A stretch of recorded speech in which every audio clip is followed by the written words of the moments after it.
வழக்கமாக அந்த மெசேஜ் உள்ள கதையில் வந்து மேட்டர் இருக்காது, மேட்டர் உள்ள கதையில் மெசேஜ் இருக்காது. ரெண்டுமே இருக்குதுன்றது ரொம்ப ஒரு அழகான. இந்த கதை எடுக்கணுமா நம்ம? அந்த கதை என்னன்னா, அதை நான் என் ஃப்ரெண்ட்ஸ் கிட்ட சொல்ல முடியாது, என் அசிஸ்டன்ட் கிட்ட சொல்ல முடியாது, என் பொண்டாட்டிக்கிட்டே சொல்ல முடியாது. அனைவருக்கும் இனிய மாலை வணக்கம். ஒரு படம் ஆரம்பித்தோடனே டைட்டிலில் பிள்ளையார் சொல்லி மாதிரி நாங்கள் முதல்ல போடுறது ஊடக நண்பர்களுக்கு நன்றி அப்படின்னு தான். அது வந்து ஃபார்மாலிட்டிக்காக செய்கிறதில்ல, அது நம்ம உள்ளன்போடு தான் என்றைக்குமே செஞ்சிட்ருக்கோம். அதனால் ஊடக நண்பர்களோட எந்த விதமான மாற்று கருத்தோ வருத்தமோ இல்லை.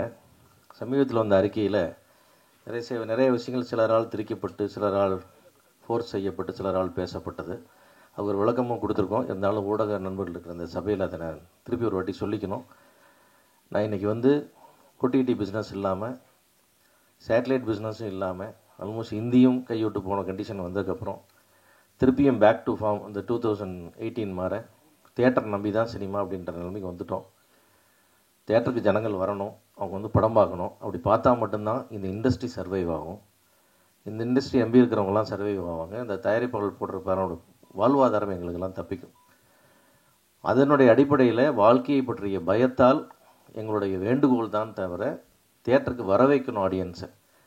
காலைல 6:30 மணிக்கு ஐயோ போயிடாதீங்கன்னு கத்த ஆரம்பித்தா எப்படி தியேட்டருக்கு கொண்டு வர்றது, இப்படி மக்களை படம் பார்க்க வைக்கிறது அப்படின்றது தான். எல்லா படத்துலேயும் குறை இருக்கணும், இல்லைன்னு சொல்லலை. அதை கொஞ்சம் ஒரு சீராக செய்யணும். அதை கொஞ்சம் ரெகுலேட் பண்ணிக்கலாம். நமக்குள்ள ஒரு சின்ன கோஆர்டினேஷன் வச்சுக்கலாம். ஒரு நாள் 2 நாள் இல்லாமல் பண்ணலாம், அல்லது இந்த வார்த்தைகளை பயன்படுத்தலாம், இந்த வார்த்தைகளை பயன்படுத்த வேண்டாம், சின்ன கோட் ஆஃப் ஆக்ட் மாதிரி பண்ணிக்கலாம் அப்படின்ற நோக்கத்தில் தான் சில முயற்சிகள் எடுக்கிறோமே தவிர இது யாருக்கும் எதிரானதோ அப்படி கிடையாது. ஏன்னா 45 ஆண்டுகளாக நான் பழகி கொண்டிருக்கிற அத்தனை ஊடகங்கள் இங்கே தான் இருக்கீங்க. யாரு கூட என்றைக்குமே மாற்று கருத்து இல்லை. எந்த ஒரு ஊடகத்தோடும் நம்ம வந்து என்ன சொல்கிறது, மன வருத்தமோ சண்டையோ போட்டதே கிடையாது. அதெல்லாம் தாண்டி இந்த ஊடகவியலாளர்களோட நமக்கு கருத்து பிரச்சனையே இல்லை. இந்த ஊடகம்ன்ற பேரில் ஊடுருவிய சிலரால் தான் சில பிரச்சனைகள் இருக்குது.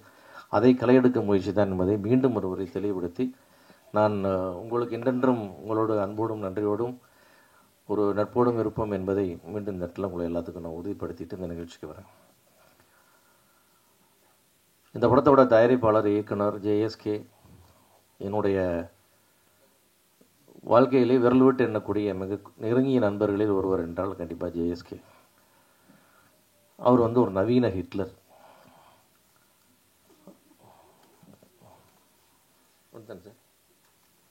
வேலை செஞ்ச எல்லாத்துக்குமே தெரியும் அது எப்படி மாதிரி ஹிட்லர். ஏன்னா உன்னை நினச்சிட்டு அதை நடத்தியே ஆகணும், செஞ்சே ஆகணும், முடிச்சே ஆகணும். அதில் மாற்றமே கிடையாது. அது நிச்சயமாக முடியாது, நமக்கு தெரியாது, நான் முடிச்சுடுவார். நான் அப்போ அடிக்கடி அவருக்கு சொல்லுவேன், இந்த மாதிரி ஒரு அராஜகத்தை பெற்று வளர்த்த அம்மாவுக்கு ஒரு பெரிய அவார்டு கொடுக்கணும், அது கட்டிட்டு வாழ்ந்த மனைவிக்கு மிகப்பெரிய ஒரு அவார்டு கொடுக்கணும். ஏன்னா இவ்வளோ தாங்கியிருக்காங்க. நமக்கு அப்பப்போ பார்க்கும்போதே டென்ஷன் ஆகுது. ஒரு விஷயத்தையும் சொன்னால் அதை செஞ்சு ஒரே ஆட்டம், இதை பண்ணி ஆகணும், பண்ணி ஆயிடணும். டைரக்ட் பண்ணணும்னு ஆரம்பித்தா டைரக்ட் பண்ணிடணும். அது இப்படி தான் பண்ணணும், அப்படி தான் பண்ணணும்.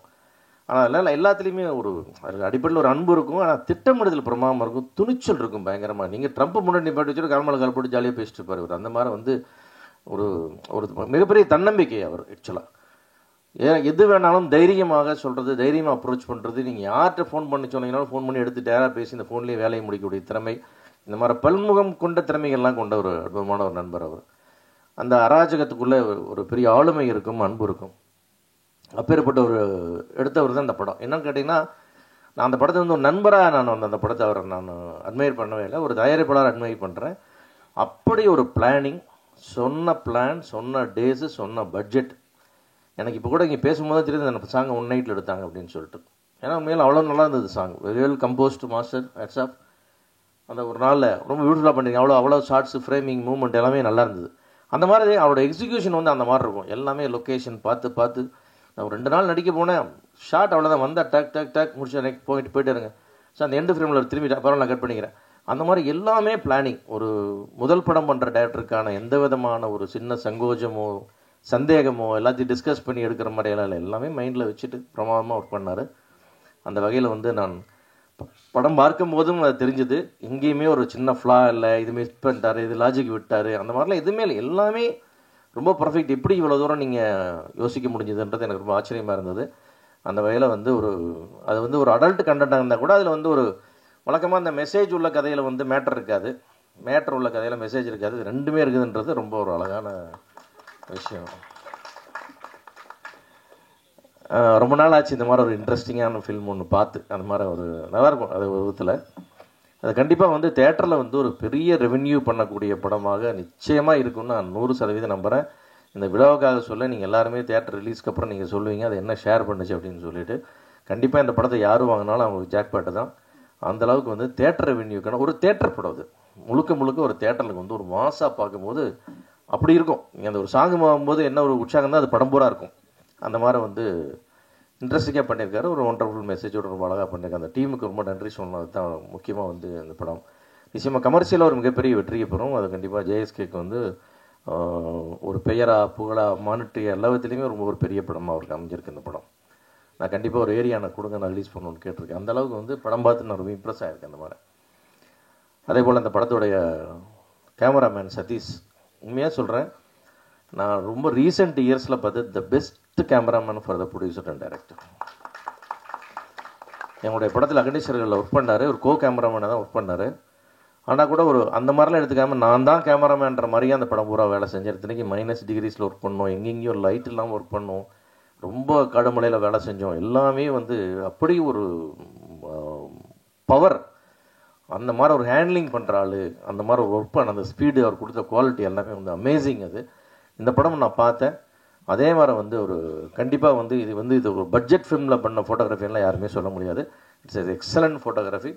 கண்டிப்பாக வந்து சதீஷ்க்கு வந்து இன்னும் மிகப்பெரிய வாய்ப்புகள், மிகப்பெரிய ப்ராஜெக்ட்டுக்கெல்லாம் கண்டிப்பாக எதிர்காலத்தில் காத்துக்கிட்டு இருக்கு. நானும் எங்கே போனாலும் யாரோட ஃப்ரெண்ட்ஸ்கிட்ட பேசினாலும் சதீஷ் பற்றி ஒரு வார்த்தை சொல்லிட்டு வருவேன். ஏன்னா ஏதோ ஒரு படம் கிடைக்கணும். அதில் நடிக்க வந்தபோது தான் ஜேஎஸ்கே அதுவும் அவரும் அதே மாதிரி இம்ப்ரெஸ் ஆகி இந்த படத்தில் அவர் கேமராமேனை போட்டால் கண்டிப்பாக அவர் கொடுத்த வாய்ப்பு பிரமாதம் பண்ணியிருக்காரு. Music director decades nice, very song, 2 song ரொம்ப அழகாக இருந்தது. ரீரெக்கார்டிங் ரொம்ப வெரி சென்சிபிளாக பண்ணியிருக்கீங்க. கண்டிப்பாக இந்த படம் உங்களுக்கு ஒரு பெரிய பிரேக் த்ரூவாக இருக்கும். அதே மாதிரி இந்த படத்தில் நடிச்சிருக்கிற அற்புதமான கதாநாயகிகள் 4 பேர் 5 பேர் இருக்காங்க. எல்லாருமே ரொம்ப நல்லா. என்ன அந்த ஸ்டேஜ் ரொம்ப அழகுன்னா எல்லாருமே தமிழ் பேசுகிற கதாநாயகிகள் இவ்வளோ பேர் இருந்து I try to learn Tamil அப்படின்லாம் எல்லாருமே பேசுனீங்க. ரொம்ப சந்தோஷமாக இருந்தது. எல்லாருமே வந்து அந்த கதையினுடைய கதாபாத்திரம் வந்து பொறுப்புணர்ந்து அதில் கொஞ்சம் என்ன தேவை, இப்படி ஒரு ஸ்பைஸ் கேட்குறா டேரக்டர்ன்ற அந்த சென்ஸை புரிஞ்சுக்கிட்டு ஒரு கமர்ஷியல் எலிமெண்ட் தேவைன்றது புரிஞ்சு எல்லாருமே அதை பர்ஃபார்ம் பண்ணியிருக்காங்க. அந்த வகையில் இவ்வளோ பியூட்டிஃபுல்லாக கோஆப்ரேட் பண்ணவங்க எல்லாத்துக்கும் என்னுடைய நன்றி. அது மாதிரி அந்த ஹீரோ அவன் பார்த்தா நல்லவனா கெட்டவனான்னு சொல்லவே முடியாது. அந்த முகத்தை பார்த்தா அந்த மாதிரி ஒரு முகம். அது உங்கள் குரல் வந்து டப்பிங்கில் ரொம்ப எக்ஸலண்ட்டாக இருக்குது. அது படத்தில் பார்க்கும்போது ரொம்ப வாய்ஸ் ரொம்ப நல்லாயிருக்கு. அது ரொம்ப நல்லாயிருக்கு. ஒரு எக்ஸலண்ட் பர்ஃபார்ம் பண்ணியிருக்காரு. ரொம்ப டிஃப்ரெண்ட்டான ஒரு முகமாகவும் ஒரு வித்தியாசமான பர்ஃபார்மன்ஸாகவும் நான் ஃபீல் பண்ணேன். இது இந்த மாதிரி இவர் மாதிரி நடிக்கிறாரு இவர் மாதிரி இல்லாமல் ஒரு புது மாதிரியான ஒரு நடிப்பு ஒன்று கண்டிப்பாக அந்த படத்தில் அவர் கொடுத்துருக்காரு. நிச்சயமாக அந்த படம் தமிழ் சினிமாவில் ஒரு மிகப்பெரிய ஒரு இடம் அவருக்காக காத்துக்கிட்டு இருக்குதுன்னு என்னால் உறுதியாக சொல்ல முடியும். நிச்சயமாக ஆல் தி பெஸ்ட் பாலாஜி. அந்த மாதிரி வந்து இந்த படத்தோட எடிட்டர் பியூட்டிஃபுல்லாக இந்த படத்துக்கு வந்து எப்படி இருக்கணுமோ அந்த கட்டிங் என்ன கிறிஸ்பாக இருக்கணுமோ அதை பர்ஃபெக்டாக கொடுத்துருக்கீங்க நீங்கள். ஏன்னா இத்தினோண்டு லேகோட அந்த படத்துக்கு எடுத்துரும். அது இல்லாமல் நீங்கள் ரொம்ப அழகாக பண்ணியிருக்கீங்க. அதே மாதிரி Jeeva wonderful co director, writer, everything. படமே அவருதுன்ற மாதிரி எடுத்து போட்டு வேலை செஞ்சார். அவருக்கு ஒரு அருமையான நம்முடைய பாடல் ஆசிரியர்கள் எல்லாருமே, ஆர்ட் டைரக்டர் எல்லாருமே வந்து ரொம்ப அழகாக பண்ணாங்க. இந்த ஒரு நல்ல டீம் அமைஞ்சது ஜேஎஸ்கேக்கு. அவரும் அப்படியே அழகாக எல்லாத்தையும் கொண்டு போனார். ஒரு பட்ஜெட்டில் பண்ண படம் ஒரு மாபெரும் வெற்றி அப்படின்றதுக்கு இந்த வருஷத்துக்கான ஒரு உதாரணமாக இந்த படம் நிச்சயமாக இருக்கும் என்று கூறி அனைவருக்கும் வாழ்த்து கூறி விடைபெறுகிறேன். நன்றி. என் சார் வந்திருக்கீங்க, இந்த விழாவுக்கு சிறப்பிச்சு கொடுத்துருக்கீங்க, நட்புக்காக வந்திருக்கீங்க. இருந்தாலும் எங்கள் சினிமாவின் வந்து பொற்கால சினிமாவை தந்தவங்க நீங்கள். மிகப்பெரிய ஆளுமை நீங்கள் தமிழ் சினிமாவில். என்ன கடுகு சிறுத்தாலும் காரம் குறையாதுன்றது முதலாக நீங்கள் தான் ப்ரூவ் பண்ணீங்க. உங்களுக்கு ஒரு நன்றியை வணக்கம் சொல்லினா தவறாயிடும். நன்றி சார்.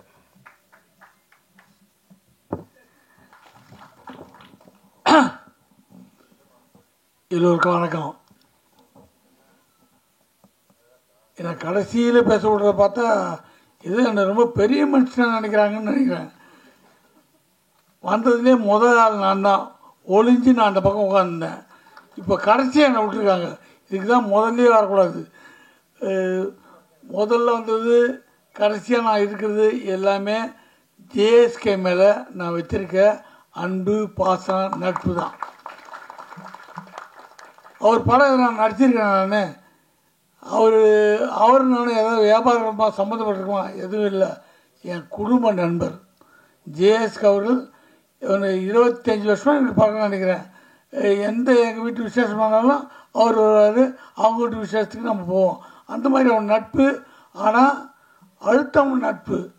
இப்போ நான் ஒரு ஃபங்க்ஷனுக்கு கூப்பிட்றது போக முடியலன்னா, சார் இதான் காரணம் நான் சொல்கிறதுக்கு முன்னாடியே நீங்கள் என்ன பண்ணுவீங்க, அந்த மாதிரி நடந்திருக்கோம், அதுக்கு போயிருப்பீங்க, பரவாயில்ல பண்ணுங்க, அவரே ஃபைனல் க்ளோஸ் பண்ணுவார். நிஜம் எது, யதார்த்தம் எதுன்னு புரிஞ்ச ஒரு அற்புதமான மனுஷன். அப்படியே சினிமா எடுத்திருந்தார், டிஸ்ட்ரிபியூஷன் பண்ணார், நடிக்க ஆரம்பித்தார். இன்னது தப்புன்னு பார்த்தா நல்லா நடிக்கிறார். அப்படி வருதா இப்போ டைரக்ஷன்ட்டார். சினிமாவில் அவர் தொடாத இடமே கிடையாது. டிஸ்ட்ரிபியூஷன்லேருந்து எல்லாம் சினிமாவை அக்கு வேறு ஆணி வேறு தெரிஞ்சு வச்சுக்கிட்டு இன்றைக்கி சினிமாவை டைரக்ட் பண்ணி வந்து நடித்து வந்திருக்காரு. இவர் எந்த அளவுக்கு சினிமாவை கரைச்சி குடிச்சிருக்காருன்றதுக்கு இங்கே பின்னாடி கட் அவுட்டே உதாரணம். ஏன்னா அவர் தான் ப்ரொடியூசரு, அவர் தான் டைரக்டரு, அவர் தான் கம்பெனி. அவர் போட்டோவை எவ்வளோ பெருசு வச்சுருக்கலாம், போட்டோவே காணும். இதுலேருந்து தெரிஞ்ச அனுபவம். நம்ம போட்டோவை இப்போவே பெருசாக வச்சா மற்றவங்களுக்கு சார் போட்டோ இப்போயே பெருசாக வைக்கிறாரு, அப்புறம் பெருசு பண்ணிட்டாருன்னா நம்மளை தூக்கிடுவார். இதெல்லாம் வரும். உள்ள மனசு சைட்டாக போடும். நம்ம இப்போ தான் பெருசு வச்சோம், அடுத்து கட் அவுட் வச்சுருவோம், இப்படின்னு நம்ம மேலே ஆசை வரேன்னு. அதுவே கிடையாது. தேசுக்கு எங்கே இருக்காரு தேடுறாங்களெல்லாம் கண்ணு தேட வச்சிடல. முதல்ல விளம்பர பிரியர் இல்லைன்றத தெரியப்படுத்தல. அதுவே ஒரு ஆரோக்கியமான விஷயம். அவர் எனக்கு நிறைய அட்வைஸ் பண்ணியிருக்காரு, நிறைய விஷயம் கேட்டுக்குவார், இது எப்படி அது எப்படின்லாம். எல்லாத்துக்கு மேலே ஒரு சிறந்த குடும்பஸ்தான். எனக்கு அவர்கிட்ட பிடிச்சதே தான். அவர் நம்மளாம் மொபைல் ஃபோனில் அந்த பாட்டு இந்த பாட்டு நமக்கு பிடிச்ச பாட்டை தான் வச்சுப்போம்.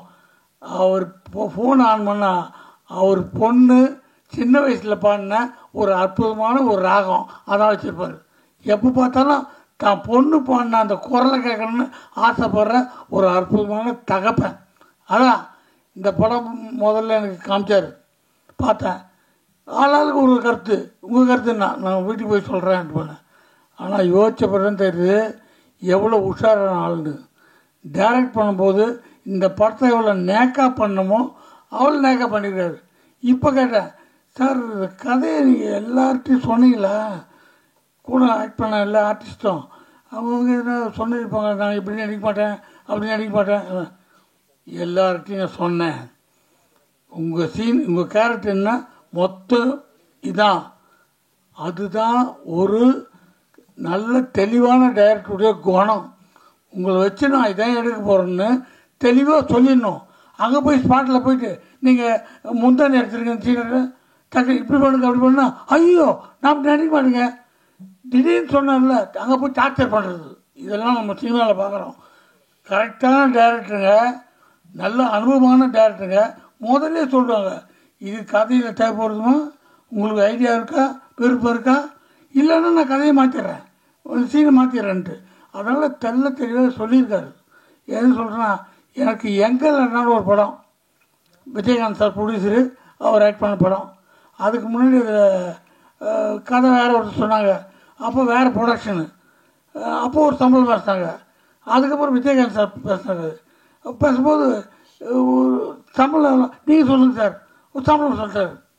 ஓகே சார், ஓகே டக்குன்னு ஓகேன்றீங்க சார், நீங்கள் ஃபோனில் பேசுகிறீங்க, இதான் சம்பளம்ன்றீங்க, உங்கள்கிட்ட போய் பேசுகிறதா அது தப்பு சார், சந்தோஷமாக சொல்கிறேன், இந்த சம்பளம் ஓகேன்ட்டேன்.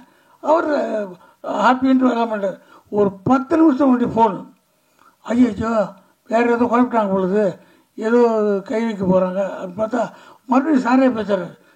சார் சொல்ல மாட்டேன்ட்டேன், அந்த படத்தில் ரீமேக் அது மலையாளத்துலேருந்து இருக்கிறாங்க, உங்களுக்கு பேண்ட்டை கழட்டுற மாதிரி ஒரு சீன் வருது, அது உங்களுக்கு சொன்னாங்களா, உங்களுக்கு ஒன்றும் ஆட்சேபணம் இல்லையா சார், 2000 கழட்டினாலும் பரவாயில்ல, ஜனங்க சிரிக்கணும் அதான் முக்கியம், நமக்கு இதெல்லாம் கிடையாது சார். இல்லை சொன்னாங்களா கேட்டேன், அதுக்கு தான் ஓகே தானே, ஒன்றும் பிரச்சனை இல்லை. எதுக்கு சொல்கிறேன்னா, ஒரு கை தேர்ந்த சினிமா கலைஞர் அதான் கேட்பாங்க. ஒரு விவரமானவங்க அங்கே போய் துன்புறுத்தாமல் கேட்பாங்க. அதனால் இவர் எல்லார்ட்டையும் சொல்லி தான் எடுத்திருக்காரு. இந்த படத்தை பார்த்தோன்னே எனக்கு என் படம் ஒன்று ஞாபகம் வருது. நான் ஷார்ட் ஃபிலிம் எடுத்திருக்கேன். மகன் ஒரு படம் எடுத்தேன். அதுக்கப்புறம் இப்போ ஹெல்ப்னு ஒரு படம் எடுத்தேன். சார் அந்த படம் பார்த்தார், ஜெயஸ்ரீ சாரும்.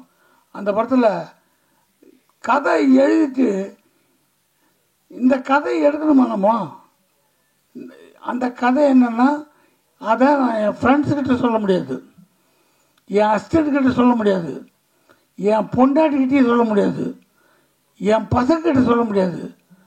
அப்புறம் ஆனால் நல்ல கதை சொன்னால் இந்த மனுஷனை புத்தி இப்படி போச்சு, ஐயா இவ்வளோ மட்டமான ஆளாகுது, இப்படி தான் நினச்சிட்டாங்கன்னா என்ன ஆகுது, பயம். ஆனால் நல்ல கதை. யோசித்தேன், ஒரு மாதம் யோசிக்கிறேன், கதை எழுதிட்டேன், எடுக்கலாமா வேணாமா எடுக்கலாமா வேணாம்னு. அப்புறம் ஒரு நாள் யோசித்தேன், நமக்கும் இந்த சினிமா இவ்வளோ நாளாக சோறு போடுது, இவ்வளோ யோசித்த பிறகும் இந்த தாட்டை சொல்லலாம் எப்படி. ஆனால் படம் எடுத்துட்டா எல்லோரும் ஒத்துக்குவாங்க, கதை நல்லாயிருக்கும். ஆனால் எடுக்கிற வரைக்கும் உயிர் போகுது. அந்த படம் ஷூட்டிங் முடிச்சோடனே ஓன்னு தனியாக உட்காந்து அழுகுறேன். 10 நிமிஷம் படம் தான், ஓன்னு உட்காந்து அழுகுறேன் வீட்டில். எப்போ இந்த படம் எடுத்து முடிச்சுட்டாப்பா. இங்கிலீஷில் எடுத்தேன், நான் பாண்டியராஜன் இங்கிலீஷ் படம் எடுத்தேன், நான் இங்கிலீஷ்லையும் எடுத்திருக்கேன். எடுத்து அந்த படத்தை நமக்கும் ஆசை, நேஷ்னல் அவார்டு அனுப்புவோம். உடனே ஜனாதிபதி அவார்டு கொடுத்தாங்கன்னா ஒரு ஃபோட்டோ எடுத்து வீட்டில் மாட்டிக்குவோம், வரவங்களாம் பார்ப்பாங்கன்ட்டு. அது போனது திரும்பி வந்துச்சு, நமக்கு வரல. ஆனால் சும்மா இல்லை, எல்லா ஃபெஸ்டிவலுக்கும் அனுப்பிச்சேன். அப்போது சவுத் ஆஃப்ரிக்காவில் ஒரு ஃபெஸ்டிவலுக்கு அது செலக்ட் ஆச்சு. அவன் சவுத் ஆஃப்ரிக்காவில் நீ விருப்பம் வந்து வாங்கணும் ஃபெஸ்டிவலுக்கு, ஏன் விடுவானோன்ட்டு நான் சவுத் ஆஃப்ரிக்காவுக்கும் போயிட்டு வந்தேன் அந்த படத்தை. அப்போ இந்த மாதிரி யூடியூப்லாம் அப்படி இல்லை, அப்போ தான் ஆரம்பிக்கிறாங்க. அந்த படம் முடித்து ஒரு 2 வருஷம் பொறுத்து யூடியூப்பில் போடலாமான்ட்டு ஒரு யூடியூப் கம்பெனியில் போட்டேன். அவங்க 60-40 அக்ரிமெண்ட்டு, எனக்கு 60%, அவங்க 40%. சும்மா போட்டு வச்சுட்ட படத்தை கொடுத்தா ஒரு மாதத்தில் எனக்கு அந்த கம்பெனிலேருந்து 5 லட்ச ரூபா கொடுத்தாங்க. அது பெருசு இல்லை. அந்த படத்தை இது வரைக்கும் 2,80,00,000 பேர் பார்த்துருக்காங்க. ஆனால் இந்த படத்தில் இருக்க மாதிரியே அந்த கதையை சொல்லும் போது எனக்கு அவ்வளோ டென்ஷன் இருக்குது. எடுத்த உடனே பார்த்தா என்ன தாட்டியா எப்படி வந்துச்சு, படம் பார்த்தவங்களும் அழுகுறாங்க. அந்த ஃபீலிங் தான் ஜேஎஸ்கே சார் படம் பார்க்கும்போது எனக்கு வந்தது. இந்த படத்தில் இந்த ஃபீல்லாம் கொண்டு வந்து அவர் சொல்கிற மெசேஜ் இல்லை, அற்புதமான மெடிசன். ஒரு சமுதாயத்துக்கு தேவையான ஒரு ஆம்பளைகளுக்கும் பொம்பளைகளுக்கும் அவசியம் தெரிஞ்சுக்க ஒரு விஷயம். இதை தேன் தடவி கொடுத்தா தான் போய் சேரும். அழகாக இதை எங்கேயோ கொண்டு போகிறாரு, எப்படின்னு பார்த்தா கடைசியில் கொண்டு போய் அற்புதம் முடிக்கிறது. எல்லாம் சொன்னாங்க தியேட்ரிக்கல்லி பயங்கர வசூல் ஆகுன்ட்டு. அது உதட்டளவு இல்லை, உள்ளத்தால் உணர்ந்து எல்லோரும் சொல்கிறாங்க. ஏன்னா அவர் தொட்டது எதுவுமே மிஸ் ஆனதில்லை. இதை அவர் ஒன்றும் தப்பான பட நோக்குக்கு அவர் போல முதல்ல அந்த ஹைலைட்டை பிடிச்சாரு, கிளைமேக்ஸ் என்னன்னு பிடிச்சாரு. இதை நோக்கி தான் கதை போகுதுன்னு ஒன்று. அதுக்கு இந்த படம் திகட்டாமல் போகிறதுக்காக அங்கங்கே தேன் தடவை அழகாக கொண்டு போயிருக்காரு. இந்த மாதிரி ஆட்கள், இந்த மாதிரி துணிச்சல் எல்லாருக்கும் வரணும். அது இங்கே வர்றவங்க அத்தனை பேருமே நான் படம் பார்க்கல ஆனால் பிடிச்சிருக்குன்றாங்க. கொஞ்சம் பார்த்ததுலேயே ஒரு டெமிட் வருது. இந்த மாதிரி படங்கள் ஓட ஓட ஜேஎஸ்கே மாதிரி ஆயிரக்கணக்கான டைரக்டர்ஸ் தமிழில் உருவாகிட்டே இருப்பாங்க. ஏன்னா இன்ட்ரெஸ்டிங்கான விஷயம், ஜனங்களுக்கு தேவையான விஷயத்த மருந்து தடவி கொடுக்கும்போது கண்டிப்பாக ஓடும். அவருக்கு எல்லாத்துக்கும் அனுபவம், படத்தை எப்படி ரிலீஸ் பண்ணணும், எந்த தேட்டரில் ரிலீஸ் பண்ணணும், எல்லா அனுபவத்தையும் அனுபவம் கொள்வதெல்லாம் மொத்தமாக போட்டு ரிலீஸ் பண்ண போகிறாரு. நீங்கள் வாழ்த்துங்க, இந்த படம் வெற்றி அடையும். நன்றி, வணக்கம்.